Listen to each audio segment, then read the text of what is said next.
Hello everyone.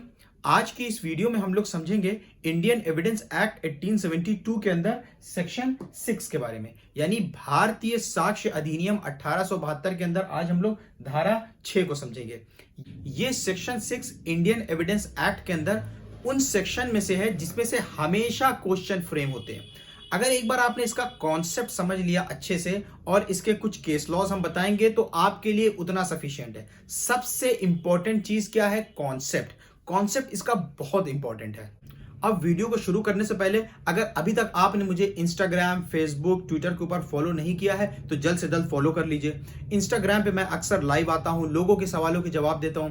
Instagram पे मैं previous year के क्वेश्चन पेपर शेयर करता हूं और बहुत से जो केस प्रॉब्लम्स होती हैं मैं उनको भी शेयर करता हूं। इंस्टाग्राम पे मेरी आईडी है नजीब खान 11 जो आपको इस वीडियो के डिस्क्रिप्शन के अंदर मिल जाएगी। देखिए, अब सेक्शन 6 को बेयर एक्ट के अंदर पढ़ने से पहले हम लोग इसको बहुत सरल सी भाषा में समझ लेते हैं। सेक्शन 6 एकदम सरल सी भाषा में बस इतना ही कहता है कि जो फैक्ट्स इन इशू है उससे जुड़े हुए जितने भी फैक्ट्स हैं वो सारे के सारे रिलेवेंट है अंडर सेक्शन 6 अगर वो सारे मिलके किसी एक ट्रांसैक्शन को बनाते हैं, भले वो एक जगह एक टाइम पे हुए हों या अलग जगह और अलग टाइम पे हुए हों। अब हम लोग इसको और सरल शब्दों में समझ लेते हैं। देखिए, जो भी कॉन्ट्रैक्ट होता है या जो भी क्राइम होता है ये बहुत सारे तथ्य, बहुत सारे फैक्ट्स मिलने के बाद बना होता है, यानी बहुत सारी चीजें जब इंक्लूड करी जाती हैं तब उसको एज अ होल हम लोग क्या कहते हैं कि ये क्राइम है। इसको एक एग्जांपल से समझते हैं। देखिए, ए के ऊपर चार्ज लगा है कि ए ने बी की हत्या करी है। अब कौन कौन से फैक्ट्स को हम लोग मिलाएंगे तब जाके ये क्राइम बनेगा। ए ने बी की हत्या करने से पहले ए ने एक बंदूक खरीदी, फिर बंदूक खरीदने के बाद ए ने एक चोरी की बाइक खरीदी, फिर उस चोरी की बाइक से वो बी के घर जाता है। बी के घर जाने के बाद वो बी को आवाज लगाता है, बी उसके घर के नीचे आता है, फिर वो बी से लड़ाई झगड़ा करके उसको मारपीट करने लगता है। बी के घर वाले बालकनी से देखते हैं, फिर ए जो है बी के ऊपर गोली चला देता है। ये चलाता है जब बी के ऊपर गोली तो बी चिल्लाता है हेल्प के लिए कि बचाओ। जब बी के घर वाले बालकनी से देखते हैं तो वो भी ए के ऊपर फायर करते हैं। ए जो है बी को गोली मारने के बाद भागने की कोशिश करता है तो वो अपनी बाइक को स्टार्ट करता है। बाइक को स्टार्ट करने के जैसे ही थोड़ा आगे जाता है उसकी बाइक गिर जाती है। फिर वो बाइक उठाता है तो मोहल्ले के लोग उसको मारने के लिए आते होते हैं। वो मोहल्ले वालों के ऊपर गोली चला के भागने की कोशिश करता है और उसके मोहल्ले की जो भीड़ होती है वो चिल्लाती है पकड़ो पकड़ो इसको, मारो, ये मार के भाग रहा है। ये सीन पूरा कहां से शुरू हुआ? जब ए ने बंदूक खरीदी, गाड़ी खरीदी, फिर वो बी के घर जाता है और फिर जब गोली मारने के बाद वहां से निकल जाता है तो यहां पे हम क्या कहेंगे कि क्राइम कमिट हो गया। यहां पे जो चीज ए ने किया उसको हम लोग एज अ होल क्या कहेंगे? क्राइम। तो इसके अंदर बहुत सारी चीजें हुई। ए ने गन खरीदी, बाइक खरीदी, ए बी के घर गया, ए ने चिल्लाया, ए ने आवाज दे के बी को बुलाया, ए ने बी के ऊपर गोली चलाई, बी चिल्लाया, बी के घर वाले चिल्लाए, बी के घर वालों ने ए के ऊपर गोली चलाई, दूसरे लोगों ने ए को दौड़ाया, ए घबराहट के मारे बाइक से गिर गया, फिर बाइक से उठ के भागा। ये सारी चीजों को मिलाने के बाद हम लोग क्या कहेंगे कि एक क्राइम कमिट हुआ है। तो अब सेक्शन 6 कहता है कि जैसे मान लीजिए कि ए के ऊपर चार्ज लगा है कि ए ने बी की हत्या करी है तो ये फैक्ट्स इन इशू है। फैक्ट्स इन इशू हम लोग किसको बोलते हैं? वो फैक्ट्स जो डिस्प्यूटेड है। भाई, इसको फैक्ट्स इन इशू इसीलिए कहा जा रहा है क्योंकि ये डिस्प्यूटेड है। अगर फैक्ट्स होता तो कोर्ट ऐसे ही मान लेता। कोर्ट की नजर में तो ये फैक्ट्स इन इशू है, अगर कोर्ट इसको फैक्ट्स मान लेता तो ये फिर ऐसे ही एडमिसिबल हो जाता। लेकिन फैक्ट्स इन इशू है यानी ये इशू में है जब तक इसको प्रूफ नहीं कर दिया जाता है। तो अब ये इशू है कि ए ने बी की हत्या करी हुई है तो ये तो फैक्ट्स एंड इशू हो गया।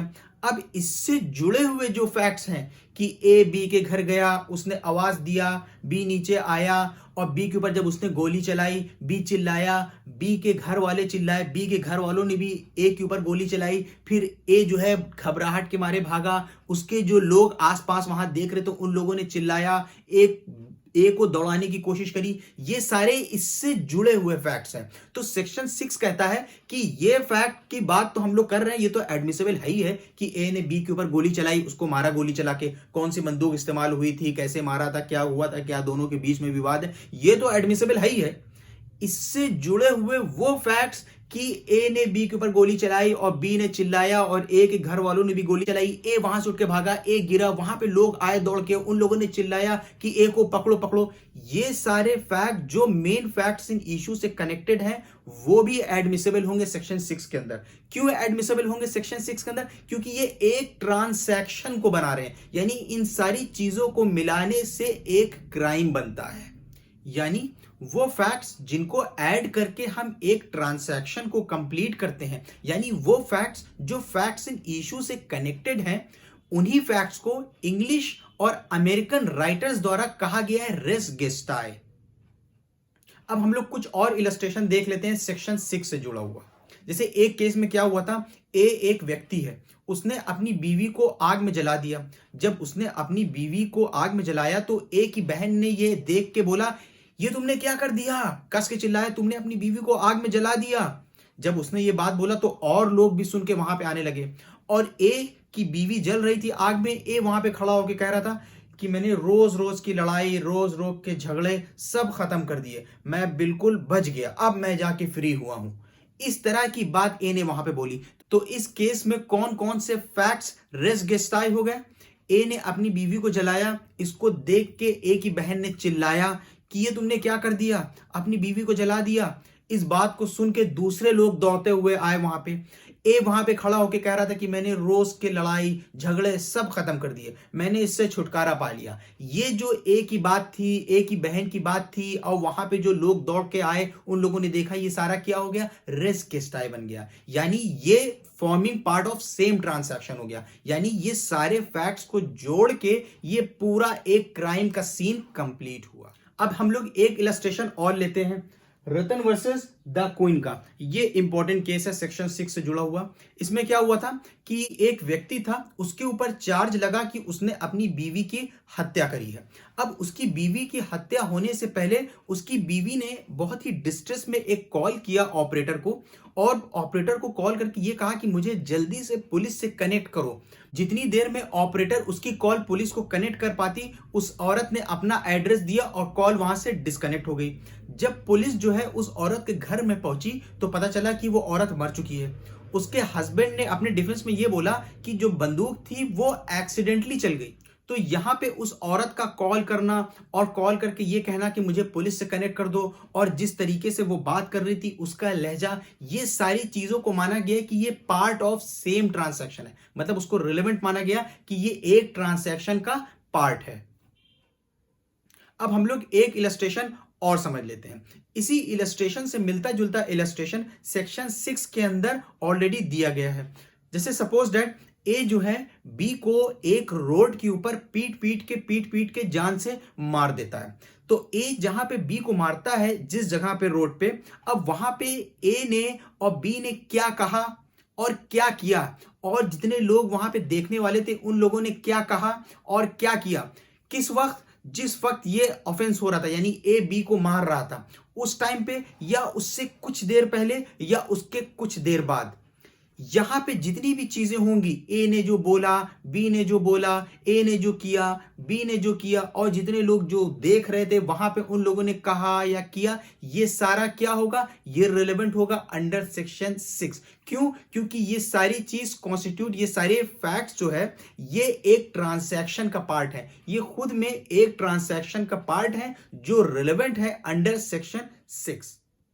अब हम लोग एक और इंपॉर्टेंट इलस्ट्रेशन देख लेते हैं इसी सेक्शन 6 से जुड़ा हुआ। देखिए, जहां पे ए एक लड़की है जिसका रेप होता है, रेप करने वाला उसका रेप करता है और रेप करने के बाद चला जाता है। वो लड़की अपने घर आ जाती है। अपने घर में आने के बाद अपनी मां को पूरा केस बताती है कि क्या हुआ, कौन था, किसने किया। तो यहां पे ये जो लड़की अपनी मां को बताती है, इसको रिलेवेंट नहीं माना गया अंडर सेक्शन 6, यानी इसको एक ट्रांसैक्शन का पार्ट नहीं माना गया। अब देखिए, इसी इलस्ट्रेशन से आप समझ पाएंगे कि सेक्शन 6 के अंदर एक्चुअली में कौन सी तरह के फैक्ट्स, किस तरह के फैक्ट्स एडमिसिबल होते हैं। यहां पे मैंने वैल्यू ऑफ टाइम इसी वजह से लिखा है। यहां पे वैल्यू ऑफ टाइम कितना इंपॉर्टेंट है, अब आप यहां पे समझिएगा। सेक्शन 6 के अंदर सिर्फ वही फैक्ट्स एडमिसिबल है जो या तो स्पॉन्टेनियस एंड साइमल्टेनियस होने चाहिए एक्ट के दौरान, यानी जो एक्ट है उसी के एक्ट होने के दौरान, जो भी एक्ट है उसके होने के टाइम पे जो स्पॉन्टेनियसली और साइमल्टेनियसली उस एक्ट के होने के दौरान या उसके आसपास या आगे पीछे जो चीजें होंगी, सिर्फ वही फैक्ट सेक्शन 6 के अंदर एडमिसिबल है। यानी सेक्शन 6 के अंदर वो फैक्ट्स एडमिसिबल है जो आपके इमोशन से निकलते हैं। जैसे फॉर एग्जांपल, आप रोड पे चल रहे हैं, आपने देखा छत से एक बच्चा गिर रहा है, आपने कहा ये किसका बच्चा है, तो ये जो आपका रिएक्शन था, ये जो आपका एक्ट था, ये क्या हो जाएगा, ये रेस गेस्टाई हो जाएगा, ये एक ट्रांसैक्शन का पार्ट हो जाएगा, क्योंकि आपने इसको ड्रॉ नहीं किया, आपने इसको बनाया नहीं, ये स्पॉन्टेनियसली निकला। आपने कोई चीज देखा, या जैसे आप गाड़ी चला रहे हैं, कोई सामने से आ रहा है, आपने उसको ध्यान नहीं दिया, आपने जैसे गाड़ी चल, मर जाओगे, क्या कर रहे हो, कैसे गाड़ी चला रहे हो, तो ये जो आपका रिएक्शन होता है, सिर्फ ये चीज एडमिसिबल होती है सेक्शन 6 के अंदर। तो यानी जैसे हमने आपको अभी इतने इलस्ट्रेशन दिए थे, जहां पे वो आदमी ने अपनी बीवी को जलाया, जब उसने अपनी बीवी को जलाया तो उसकी बहन ने क्या रिएक्ट किया, अरे ये क्या कर दिया तुमने अपनी बीवी के साथ, उसको जला दिया, उसको देख के दूसरे लोग दौड़ते हुए आए, तो और उसने भी अपने गुस्से में कहा आज मैंने खत्म कर दिया सारी चीजें। यानी जो चीज उस ऑफेंस से रिलेटेड जो आदमी का रिएक्शन होता है, या वो जो कार्य करता है, या जो वो स्टेटमेंट देता है, सिर्फ सेक्शन 6 के अंदर वही एडमिसिबल होता है। यहां रेप के केस में वो लड़की का जब रेप हो रहा था, उस वक्त उसने जो कहा होगा, चिल्लाया होगा, जिसका नाम लिया होगा, सिर्फ वही फैक्ट सेक्शन 6 के अंदर एडमिसिबल होंगे। अब जब वो अपनी मां के पास हो गई तो एक्ट तो ओवर हो चुका है ना, ऑफेंस तो ओवर हो चुका है। अब जो वो चीज बताएगी उसके अंदर वो काफी डिटेल में बताएगी, या जो भी चीज बताएगी वो दूसरे सेक्शंस में एडमिसिबल हो सकता है। जैसे आगे के सेक्शन में उसका क्या इफेक्ट था, कंडक्ट था, सेक्शन 6, सेक्शन 7 दूसरे सेक्शंस में एडमिसिबल होगा, लेकिन सेक्शन 6 में वो एडमिसिबल नहीं होगा। सेक्शन 6 में सिर्फ वही चीज एडमिसिबल होगा जो एक्ट होने के दौरान, यानी जैसे कोई ऑफेंस हो रहा है उसके दौरान, या उससे जस्ट पहले, या उसके जस्ट बाद में जो चीजें आदमी रिएक्ट करता है, जो चीज करता है, सिर्फ सेक्शन 6 के अंदर वही फैक्ट्स एडमिसिबल होते हैं। अगर आपने इस पॉइंट को समझ लिया तो समझ लीजिए आपका सेक्शन 6 का कॉन्सेप्ट बिल्कुल क्लियर हो गया। तो एकदम सरल सी भाषा में सेक्शन 6 के अंदर वो फैक्ट्स एडमिसिबल होते हैं जो एक ट्रांसैक्शन को बनाते हो। जैसे हम लोग कुछ और इलस्ट्रेशन ले लेते हैं, ए जो है बी को चाकू मारता है, तो बी दौड़ना शुरू कर देता है रोड पे। जब बी दौड़ता है रोड के ऊपर तो वो चिल्लाता है बचाओ बचाओ, ए मुझे मार रहा है, ए ने मुझे चाकू मार दिया है, ए ने मेरे पीठ पे चाकू मार दिया है। तो ये जितनी चीजें बी ने बोला रोड के ऊपर भागते हुए, ये सारी चीजें क्या हो गई, रिलेवेंट हो गई। कहां पे, सेक्शन 6 के अंदर। उसी तरीके से एक औरत थी, जब उसका रेप हो रहा था तो वो चिल्ला रही थी हेल्प के लिए, वो नाम ले रही थी जो उसका रेप कर रहा था कि मेरे साथ ऐसा मत करो, उसका नाम लेके। ये सारी चीजें क्या हो गई, रिलेवेंट हो गई। कहां पे, सेक्शन 6 के अंदर। मान लीजिए कि ए जो है एक क्राइम करता है, ए एक क्राइम करता है, क्राइम हो जाता है, क्राइम हो जाने के बाद इन्वेस्टिगेशन शुरू हो जाती है। अब इन्वेस्टिगेशन के दौरान ए से पूछताछ करी जाती है, और वो व्यक्ति जो विक्टिम होता है उससे पूछताछ करी जाती है। तो वो जो पूछताछ के दौरान जो बातें हो रही हैं, जो एक्ट हो रही हैं, ये रिलेवेंट नहीं होगी सेक्शन 6 के अंदर, क्योंकि एक्ट जो है, जो कार्य है, वो ऑलरेडी ओवर हो चुका है। इसी सेक्शन 6 के अंदर वैल्यू ऑफ टाइम के ऊपर एक लैंडमार्क जजमेंट है आर वर्सेस बेडिंगफील्ड का। इंपॉर्टेंट जजमेंट है, इसको पढ़ लीजिएगा। इसके अंदर एक औरत एक कमरे से निकल के आती है और अपनी आंट से कहती है, जिसका थ्रॉट कटा रहता है, वो अपनी आंट से कहती है कि ओ आंट, देखिए बेडिंगफील्ड ने मेरे साथ क्या कर दिया। तो उसका जो ये कहना था, इसको सेक्शन 6 के अंदर रिलेवेंट नहीं माना गया। क्यों नहीं माना गया, क्योंकि इसके अंदर ये कहा गया कि जिस वक्त उसके साथ ये ऑफेंस हो रहा था, ये एक्ट हो रहा था, उस वक्त अगर वो ये चिल्ला रही होती कि बेडिंगफील्ड मेरे साथ ऐसा मत करो, तो ये चीज सेक्शन 6 के अंदर रिलेवेंट हो जाती। लेकिन क्योंकि उसको टाइम मिल गया और वो कमरे से निकल के आई, उसके बाद वो अपनी आंट को बता रही थी, तो ये सेक्शन 6 के अंदर रिलेवेंट नहीं माना गया। अब क्या क्या चीजें रेस गेस्टाई हो सकती हैं, यानी सेम ट्रांसैक्शन का पार्ट हो सकती हैं। इलस्ट्रेशन 1 में बताया गया है कि जो लोगों ने कहा या किया वो सारा जो है एक ट्रांसैक्शन का पार्ट हो सकता है। तो इससे हमें पता चलता है कि एक्ट्स और स्टेटमेंट ये रेस गेस्टाई हो सकते हैं। तो एक्ट्स किस तरीके से रेस गेस्टाई हो सकता है, कि एक्ट्स के केस में क्या हो सकता है कि इंसान ने क्या किया।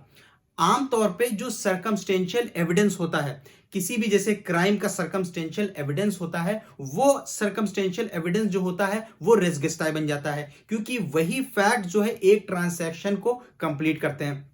इसके लिए आप इलस्ट्रेशन बी देख सकते हैं सेक्शन 6 का। अब यहां पे इंपॉर्टेंट चीज जो है वो है स्टेटमेंट एज रेस गेस्टा। देखिए अब यहां पे एक सवाल ये उठता है कि जब कोई एक्ट हो रही है, कोई भी चीज का अक्यूरेंस हो रहा है, उस दौरान पे आदमी बहुत सारी बातें बोलता है, उससे पहले भी उसके बाद भी, तो ये कैसे पता चलेगा कि कौन सी कही हुई बात सेम ट्रांजैक्शन का पार्ट है। तो इसके लिए कुछ गाइडलाइंस है, हालांकि ये सारी बातें हम आपको बता चुके हैं। क्या गाइडलाइंस है कि स्टेटमेंट को कब जो है सेम ट्रांजैक्शन का पार्ट माना जाएगा। पहली चीज कि वो स्पॉन्टेनियस और साइमल्टेनियस होना चाहिए, कि जब अक्यूरेंस हो रहा है, जैसे हमने आपको बताया कि आप देख रहे हैं कि कोई ऑफेंस हो रहा है या ए जो है बी को मारने जा रहा है, आपने कहा ए तुम्हें मारने जा रहा है, ये जो आपकी झटके से आवाज निकली स्पॉन्टेनियसली, ये चीज जो है एडमिसेबल होगी, ये रिलेवेंट होगी अंडर सेक्शन 6 के अंदर। दूसरी चीज कि वो इमीडिएटली होना चाहिए, यानी जिस वक्त हो रहा है उसके इमीडिएटली या उससे जस्ट पहले या जस्ट बाद में, और वो जब एक्ट ओवर हो गई हो उसके बाद ना हो रहा होना चाहिए। अब एक लास्ट बात और इंपॉर्टेंट है सेक्शन 6 से जुड़ी हुई, वो है res gestae is an exception to the principle of hearsay. यानी रेस गेस्टाई जो है ये अपवाद है हियरसे का। हियरसे का मतलब होता है, हियरसे एविडेंस उसे कहते हैं जहां पे आपने किसी से सुनी हुई बात को बताया हो, जहां पे आपने डायरेक्ट उसे ना देखा हो ना सुना हो। अगर आपने कोई एक्सीडेंट होते हुए देखा है या कोई क्राइम होते हुए देखा है तो आपको यहां पे डायरेक्ट उसकी नॉलेज है, आपने उसको डायरेक्टली देखा है। या आपने कोई बम फटते हुए सुना है तो यहां पे आपने डायरेक्टली उसको सुना है। लेकिन हियरसे में क्या होता है कि आपने किसी को कहते हुए सुना है, जैसे फॉर एग्जांपल आपके किसी दोस्त ने आपको कोई बात बताई हो, तो ये एडमिसेबल नहीं है। लेकिन कुछ जगहों पे इसके एक्सेप्शन भी है, तो रेस गेस्टाई हियरसे का एक्सेप्शन है। ये एक्सेप्शन आप आर वर्सेस फोस्टर, ये एक लैंडमार्क जजमेंट है, रेस गेस्टाई हियरसे का एक्सेप्शन है इससे जुड़ा हुआ, आर वर्सेस फोस्टर में, जहां पे एक शख्स ने खाली इतना देखा था कि गाड़ी तेजी से जा रही है, उसने एक्सीडेंट होते हुए नहीं देखा था। तो जिस आदमी का एक्सीडेंट हुआ, जो इंजर्ड हुआ, वो दौड़ता हुआ उसके पास गया जिसने गाड़ी को जाते हुए देखा था, एक्सीडेंट नहीं देखा था। तो जब इंजर्ड आदमी के पास वो गया तो इंजर्ड आदमी ने बताया कि उसका एक्सीडेंट कैसे हुआ है। तो यहां पे जो इंजर्ड आदमी ने बोला वो दर्द में था, उसका एक्सीडेंट हुआ, उसके पास गए, ये भी एक स्पॉन्टेनियस था जब उसने ये बात बोली, तो इसको एडमिसेबल माना गया अंडर सेक्शन 6, और ये एक सेम ट्रांजैक्शन का पार्ट था। इसको हेयर से नहीं माना गया। क्यों नहीं हेयर से माना गया? क्योंकि ये एक ट्रांजैक्शन से जुड़ा हुआ है कि एक मोटरसाइकिल जा रही है, उसके बाद एक्सीडेंट हुआ, उसके बाद आदमी गिरा, उसने बताया कैसे हुआ, हालांकि डायरेक्ट नहीं देखा था, जो विटनेस था उसने डायरेक्ट एक्सीडेंट नहीं देखा था। क्योंकि अगर कोई भी चीज एक ट्रांजैक्शन का पार्ट बन जाएगी, भले ही वो हेयर से होगी, वो एडमिसेबल हो जाएगी, रिलेवेंट होगी अंडर सेक्शन 6। अब हम लोग देखते हैं कि बेयर एक्ट के अंदर सेक्शन 6 क्या कह रहा है। सेक्शन 6 कह रहा है facts which though not in issue are so connected with the fact in issue as to form a part of the same transaction। देखिए अब याद करिए जो हमने आपको एग्जांपल दिया था शुरुआत में कि ए के ऊपर चार्ज लगा है कि ए ने बी की हत्या करी है। ए बी के घर जाता है बाइक लेके, जो हमने आपको पूरा बताया था कि वो बंदूक खरीदता है, फिर बाइक खरीदता है चोरी की, फिर बी के घर जाता है। अब देखिए उस केस के अंदर क्या चीज फैक्ट इन इशू है कि ए ने बी की हत्या करी है, ए ने बी की हत्या करी है, तो ये फैक्ट इशू में है। तो ये क्या कह रहा है कि फैक्ट्स विच दो नॉट इन इशू, वो तथ्य, वो फैक्ट्स जो इशू में नहीं है। अब एक ए ने बी की हत्या करी, ये तो फैक्ट्स इन इशू हो गया। दूसरे फैक्ट्स कि उसने उसके घर में गया, चिल्लाया, आवाज दिया, भागा गाड़ी से बाइक को लेके, लोग उसके पास आए, लोगों ने चिल्लाया पकड़ो पकड़ो पकड़ो, ए के घर वालों ने उसकी तरफ देखा, चिल्लाया, फायर किया, ये सारी चीजें फैक्ट इन इशू नहीं है। लेकिन वो इस तरीके से कनेक्ट है फैक्ट इन इशू से, यानी इतना ज्यादा कनेक्ट है कि वो उसको एक ही ट्रांजैक्शन का पार्ट बनाती हैं, तो वो रिलेवेंट हो गए। अब आप सेक्शन 6 को देखिए, आपको समझने में कितनी आसानी हो जाएगी सेक्शन 6 कि वो सारे फैक्ट्स जो हैं वो इस तरीके से कनेक्ट है फैक्ट इन इशू से कि वो एक ही ट्रांजैक्शन का पार्ट बना रही है। आगे इसके अंदर लिखा गया है कि whether they occurred at the same time और प्लेस और a different times of place.